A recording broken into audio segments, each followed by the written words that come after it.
For some schools, no kind of warm-ups, no kind of even running around or push-ups or no kind of separate conditioning exercises than just the training. That's fine. That's the prerogative of the teacher. They don't feel like it's necessary to have maybe they would call it supplemental or complementary training, maybe due to time or whatever. Yeah. Because maybe they only say there's a lot to cover. And so we only have an hour and a half. So let's just focus just on the martial part. That's fine. Yeah. But I would say, yeah, if it's kids, right, great to do some other things, because maybe just the technique, they don't have the attention span. And so maybe it's good to have them run around, and I'm sure the parents would love it if they burn off some excess energy, yeah. So it's very individual. And you're right. I mean, to be able to do 20 push-ups or have that as a regular part, that's also kind of training your will, right? Also very important for kind of your martial path, to have that kind of willpower, focus, discipline, these kind of things, which can come from fitness training, but you can get it from other things too. Yeah.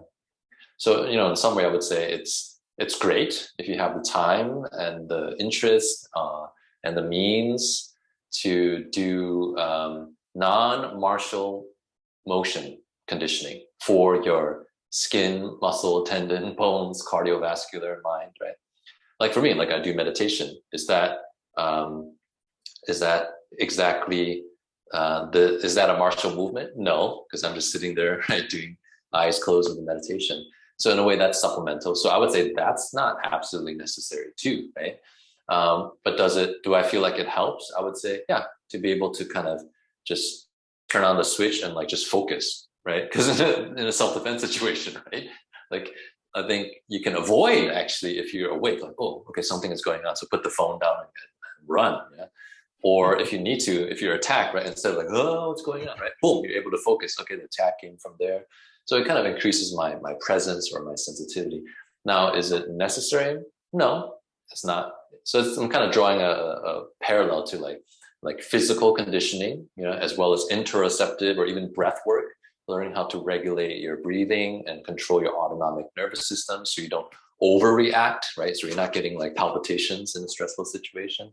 Is that necessary to train as a martial artist? Not necessary. Does it benefit? Yeah, I would say so, right? To be able to have your mind go internally and be able to have a hand on the dial to regulate your heart rate, right? And your via your breathing. Yeah, that's very powerful for a self-defense situation. Yeah.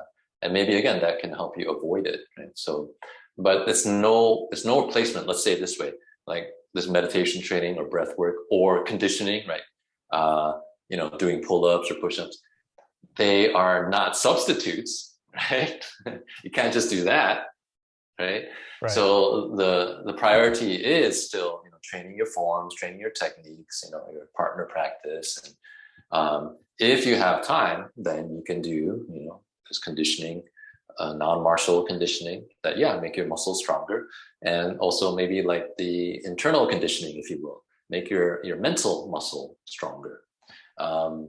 Like I said, if I had a whole university program, I would say, okay, in the morning, everyone do meditation for 30 minutes, right? And then we go to the gym and work out for 30 minutes. And then, or I would make space for everything. So it's more complete, So again, it's a resource kind of thing. If you just want to be good at martial arts and you have limited time, then I would say just train the martial movement. Yeah.